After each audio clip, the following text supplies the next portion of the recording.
I'm investigating a homicide, a murder. Whoa! I just found my sister in her house, and she's dead. On the morning of January 25th, 2018, police in Sumter County, Florida, respond to a report of a deceased person inside a home along County Road 625. The victim is Melody Victoria Bennett. Her body is discovered by her brother just one day after what would have been her 33rd birthday. That same morning, 16-year-old Tyler Hirsch notices several patrol cars along County Road 625 as he steps onto the school bus. When class starts, the teacher notices that Hirsch is having a hard time focusing, but that wasn't too out of the ordinary. So, you're a teacher here at the school? Yes. He was almost always goofing around, talking to other people while I was instructing. Tyler Hirsch was raised in the foster care system and struggles with managing his emotions. On Monday, January 22nd, Hirsch had asked to see the school nurse. He had a noticeable cut on his left hand and several smaller scratches. He was at my desk asking me for a Band-Aid. Mm-hmm. And I said, for what? And he showed me his hand, and it was at least twice the size of what it normally was. Did they look fresh, like newer injuries, or They were within a couple days. When his teacher asked him about what happened, Hirsch wouldn't say. I asked him what happened, and he said it's personal. On Tuesday, the 23rd, Hirsch stayed home sick from school. Later that night, the Sumter County Police were searching his bedroom for narcotics. Hirsch's foster father had called the cops to report that his son had been smoking marijuana and sneaking out of his bedroom window at night. The search came up empty, but police did learn that Hirsch has a secret second phone, and he has been sneaking around. And just before school, on the morning of January 25th, Hirsch tells his bus driver about something else he's been dealing with. He gets on Friday morning. We notice there's two deputies sitting down the road a little bit. As we're going by, he tells us that his neighbor had been murdered. He told the bus driver that his neighbor, Melody Victoria Bennett, had been stabbed to death. During an initial neighborhood canvass, police spoke with Tyler Hirsch. He says he knew Bennett. She was his mentor and a family friend, but he doesn't know anything about her death. She felt like she had a connection with you. You know what I mean? I don't know if it was through trying to mentor, or maybe it was the art, or just being helpful around the house or whatnot. I mean, we had some stuff in common. We both know John. Yeah. I guess I have through what the stuff I've been through. I guess I was very interested people. Especially ones with big hearts that try to. The area along County Road 625 is rural and densely wooded. There are only a few homes, and neighbors know one another. In police documents, officers state that Bennett's home wasn't visible from the street, leading them away from the theory that this could be a random home invasion. Police believe her killer was likely someone she knew. How would you describe her relationship? Good, not great. She helped you with water, or water or something? Did I show you my pictures? Show it to them guys and look at me. Yeah, I'm actually a drawer. She's a really, really good, her and her dad are really good drawers. I wanted to have her help me. Like she wanted to teach me some stuff. Melody Bennett was a friend of Hirsch's foster family, but Bennett and 16-year-old Hirsch also spent one-on-one time together. She mentored him in art, and Bennett's family has nothing but positive things to say about him when they speak to law enforcement. They love you, bro. A lot of people do. A lot of people love you. I talked to her family all yesterday. And that's all they talked about. They said they get along great with the neighbors. They said your parents' names. They said she got along great with Tyler. She liked to mentor him. She always said they had a connection or something. What kind of stuff did she draw? Like faces. She would cut up CDs and then put them and like make something out of it. Like, what did she do with the art? Usually outside, like sitting outside. The cardboard or cardboard. I mean, times I've seen her like do art stuff on the cardboard. I don't know if she sits in the house and draws or whatever. And I think you told me yesterday that you'd never been inside the house. Has your parents been inside the house? Okay, but you never went in there. I went like, not in the house. Mm-hmm. Like I know how there's a back door, Mm-hmm. and then there's that area where everything goes to the back door. Like I've been in there. The back door, according to Bennett's family, was regularly unlocked, a detail only someone who's been inside her home before might know. When Bennett's brother arrived at her home on the day he discovered her body, the back door was still unlocked. The position of her clothing and underwear indicated that Bennett had been sexually assaulted. It made you sad. About her. One most of the crime.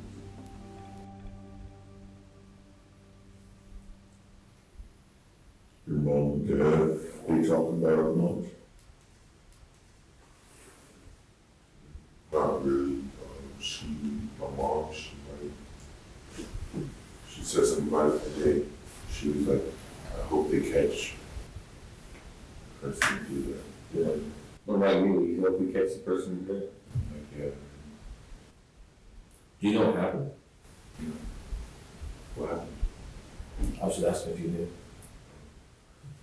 But Hirsch knows more than he's letting on. What he told the bus driver on the day Bennett's body was discovered was true. The exact words that we heard him say was that his neighbor had been murdered and that she had been stabbed to death. And about what time was that on Friday? After 5:40 in the morning. Police believe the bus driver's statement, but there's one detail that isn't adding up. When Hirsch got on the bus, it was far too early in the investigation for police to have publicized any information on the crime, let alone Bennett's cause of death. It was like he was in a daze. Anything else that sticks in your mind about that? No, sir. Detectives know Hirsch is either connected to the crime or had some inside knowledge about Bennett's death. But that doesn't necessarily make him a suspect. I'm not gonna lie to you.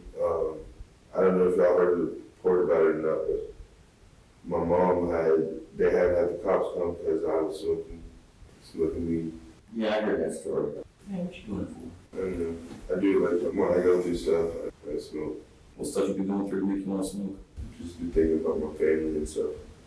When police speak with Hirsch's foster parents, they don't know any reason why Hirsch would be worried about them or anyone, but they are concerned about his deception and disobedience. You seem like a great kid. But my kids were the same way, his kids are the same way. But they break a rule. It's like, dang, did I fail? I mean, how did I go wrong? You do feel that a little bit, but it's all out of love. Because all we want to do is make you better. Hirsch's foster parents knew something was troubling him, they just didn't know what. Nor did they know that several yards away, inside a home just down the road, their quiet and kind neighbor lay lifeless in her own bed. Now detectives need to take a closer look at Hirsch's timeline and at that cut on his hand, the one he told his teacher was personal. I think you got sick or something this week and you stayed home today? Mm-hmm. Tuesday, and then I woke up around 2, and mom came in. She was like, "Grandma's still needs that fence. Needs to finish the fence." Mm-hmm. And she was filling up to it. So around like 2:30, I ate something, and then I went over to Grandma's, and she went and showed me what I needed to do. So I did it. You can go out there and look. It's right over where the hay and stuff's at. Mm-hmm. The fence was barbed wire. Hirsch tells investigators he didn't bring the right tools, so he used his bare hands to work on it. He says that's how he injured himself. I didn't bring my pliers or anything, so I used my hand and I twisted them, wrapped them around, twisted them, connected them to make them longer so I didn't have to cut any more wire. So you twisted your left hand? Yeah. You really ambidextrous or? Yeah. But your grandmother, the ball wire and grandma's, I thought you said that was like a week ago or something. I think about a week ago, and she had remade me do it. It was like a stretch over like 3 days. Because I did it, and then she was like, "Oh, I'm gonna check it." And she was like, "You didn't do it right." So Tuesday, I didn't go to school. Right. And around, like I said, 2:30, I went back out there. I just redid the whole thing. Hirsch tells investigators he initially worked on the fence on Sunday the 21st, that he went back to fix it on Tuesday when he stayed home from school. The same day, police later searched his room for drugs and paraphernalia. When I was at your school, somebody said something about you had hurt your hand. You hurt your hand on Monday. The school complained about it. I see the nurse. Oh yeah, I had asked for a Band-Aid. It wasn't even on this hand, it was on this one when I had the cut right here. I asked for the Band-Aid. It was on your right hand. Yeah. How'd you cut that? Just the same thing, barbed wire from the day before. On Sunday? Yeah. Okay. It was strange that Hirsch refused to tell teachers about what happened to his hand, but it wasn't surprising. Hirsch had a reputation at school for being troubled and dishonest. For lack of a better term, he's very sneaky. So he likes to lie? Oh, trust me. He pretty much has it all together when you talk to him. Okay. Tyler stands about 6'3", and he's solid weight, and he uses it to his advantage. Also has a pretty violent temper. But investigators have to wonder, if the injury really was from his grandma's barbed wire fence, why was he keeping that information so close to the chest? Monday was a normal day then, right? What's a normal day like for you on a Monday? Go to school. Or what was your normal day this past Monday? Yeah, this past Monday. Went to school, came home, went to grandma's house, worked on the fence. Is that the same day you injured your hand on Monday? Or Sunday? What? You injured your hand Monday working on the fence? So it was Monday you worked on the fence, not Sunday? Yeah. Okay. And then you injured your hand Monday? Or was it the other day? The second time you fixed it? Monday and Tuesday. I injured both of them. I got the scratches. Those are already healed and gone. And I got this on Tuesday, and then this one right here on Monday. So what else did you do Monday? You went to school, come home, worked on the fence. And I went home after I was doing the fence. Went to sleep. The more investigators talk to Tyler Hirsch, the messier his timeline seems to get. In addition to multiple stab wounds, Bennett also suffered from various defensive wounds on her hands, a clear sign that she fought her attacker. The medical examiner quickly determines that her wounds are a result of homicidal violence, not personal injury. And DNA analysis confirms that Bennett was sexually assaulted before her death. And with that, detectives are certain that if anything in this story is personal, it was the attack on Melody Victoria Bennett's life. There was a used condom that was in the garbage that they did anymore. Where'd that condom go? Used condom. In your garbage can. A while ago, I had this girl. Who? Look, my name is Darren Norris. I'm a detective at the Sheriff's Office, and this is my partner, Troy Hampton. Yeah. And I'm here to talk to you about Tyler. Tyler. Yeah. Hirsch? Yeah. Okay. I understand you guys are friends. Not really. I understand you dated Tyler. No. Okay. So here's where we're at. When's the last time that you saw him or talked to him? 2 weeks ago. The girl tells police that she and Hirsch did have sex, but not at his house. They were in a friend's car parked on her property. She said Hirsch tried to use a condom, but he put it on incorrectly, so they stopped and he tried again with a second one. Do you know what happened to those condoms? They're in the car still, as far as I know. Okay. So you never saw him move them? Okay. It was dark. But detectives saw a used condom in a trash can at Hirsch's home. It doesn't take a seasoned investigator to do the math. Well, I got a question for you. Here's the question. Where did that condom go that you took out of the garbage can? It's in the garbage. Yeah. It's in my wallet. You used condoms in your wallet? Yeah. No, I didn't take the used condom. There's two. Huh? There's two. There was two? There's two what? There was two condoms. There's one in the garbage. So there was a used condom in the garbage can. Where did that go?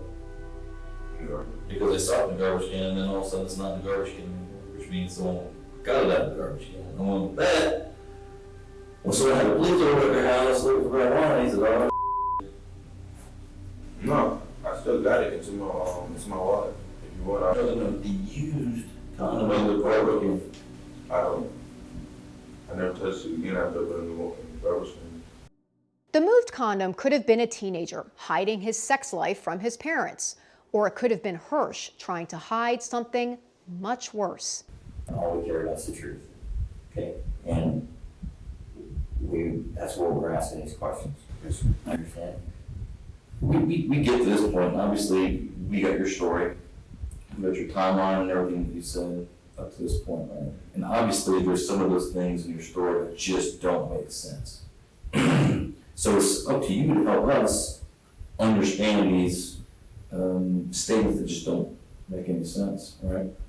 Like for instance, what's got me kind of baffled is the whole condom deal. Okay, we know that you had one empty wrapper in your wallet. You threw one in the garbage. Okay, your parents have found that at one point, seen it there, and now it's gone. Okay, which means you did something with it because no one else did. Most likely, when they didn't find it again, I tossed the trash around again. Was that trash gone through? Yeah, I went through the trash. I opened every bag, and they were in the trash cans, and I took out each piece individually, piece by piece, and put them at the bottom of an empty trash can. And then I would take that trash that I just put in there, and I would take that out piece by piece again and put it back into the bag. When did you do this? Last night. Trash went out Tuesday. But the condom was in there on Tuesday night after the trash had been picked up. But detectives don't need a used condom to obtain Hirsch's DNA. They just ask him for it. And while they wait for testing, there's something else about Tyler Hirsch's story that just doesn't sit right with investigators. Some messages he sent to a friend in the days after Bennett's body was discovered. Hirsch tells investigators repeatedly that his relationship with Bennett wasn't as close as they were making it out to be. But he also tells a friend that his neighbor's death has weighed heavily on him. And when police do a search of his room following the initial interview, Hirsch is stressed. Last night, I threw up. You threw up last night? Mm-hmm. After dinner. And I don't know if I'm coming down or something. You still feel ill? I'm moving a little bit. I mean, I'm all right now. Detectives know that more telling than the search of Hirsch's bedroom is the search of Bennett's home. If Hirsch has reason for concern, it's what officers find there that should worry him. You never been inside her house at all? So if there's fingerprints or DNA inside her house, what would you say if there was? I would say anything.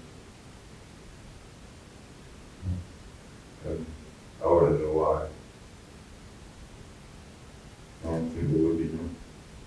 So before we were talking about how you smoke marijuana to take the edge off, you said because you get angry, sometimes sad. You obviously has a history of violence. What kind of anger issues would you say you have? Meaning? Like what kind of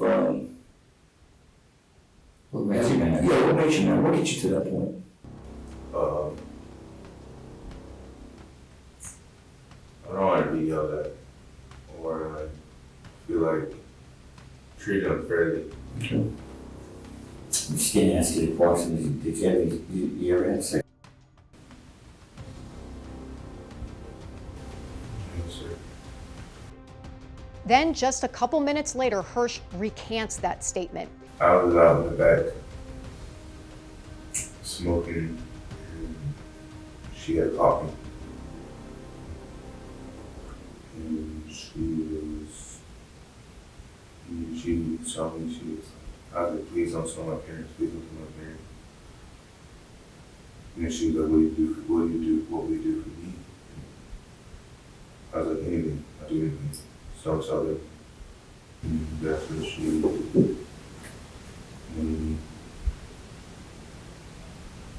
that's what she wanted to do.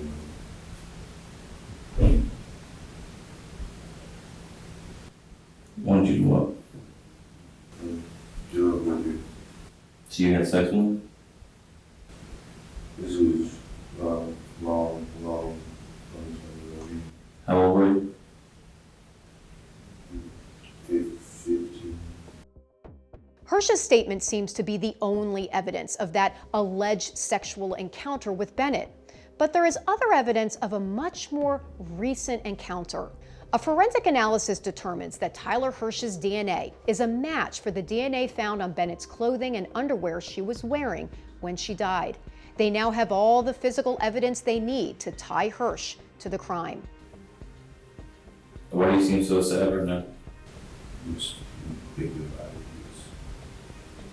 It's one of the things that I never forget out. I listen out loud. Right now, in my heart of hearts, I know that there's something else you want to tell us. I know you want to get other things off your chest. I know it's eating that kid, you want to let it go. Over the next year, investigators continue to build their case. To the public, so much time passing without an arrest could have given the impression that the case had stalled, but that couldn't be further from the truth. In January 2019, Tyler Hirsch sits down with investigators for one final interview. Do you remember the day after the body was found? The day after her body was found by us and we got called. Remember seeing all the cops out there? You went to school the next day. You rode the bus. And you got a long distance to travel, so you got to get on the bus kind of early. There's a bus driver and there's an aide on the bus. You remember?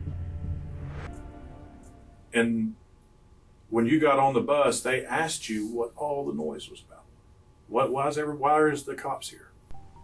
What we didn't tell you then, because they came to us immediately, was that you told them information that nobody else knew that had not been released by the law enforcement yet. Like what? How she died. Like how she died, Tyler. How? Tyler, you're beating your head on this wall. You're trying to deny something that didn't happen. And Tyler, you need to understand that this evidence is 700 billion times in a row tells us you did. And it's okay. You've got to understand that part of it is done. I don't think you're the monster. I told him the whole ride up. This kid is not a monster. Something had to have happened. This kid is not a monster. Something took over and caused this to happen. What was it, son? What did you do? Tell us. Get it off your chest. I worked so hard to have a family and now I have nothing. Tyler, you still have family. I don't have a family. I don't have a family. I don't. Like, I knew something was up with my family. They pick up the phone. Like, I called them and they didn't pick up the phone. Tyler, they didn't know anything about this. Look at me. Today, we sent detectives just today. Right about the time that those guys came to bring you over to talk to us. After a year-long investigation and support from detectives, Tyler Hirsch is finally ready to talk. Kind of. We did it. And I left. And went home. And went to sleep. And then the next morning, I had all my clothes on. Like, the next morning, I woke up. And I'm not where I was when I went to sleep.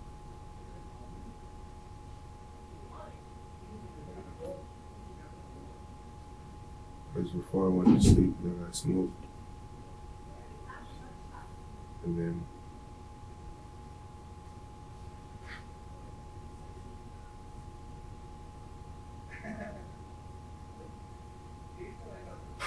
after that, I don't know what happened.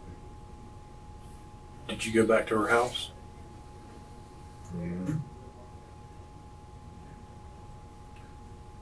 Was she dead when you left her house? Yes, sir. She was not?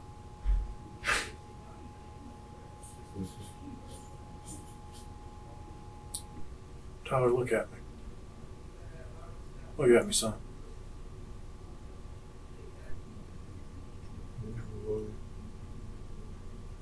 Okay. What do you know one of those? Will he be here today? We're done questioning. I'm going to jail. The investigation is finally over, but for now 17-year-old Tyler Hirsch, a life sentence is just about to begin. On January 17, 2019, Tyler Hirsch is arrested for homicide, sexual assault with a weapon, and armed burglary. Come on, man. Don't mess with that boat.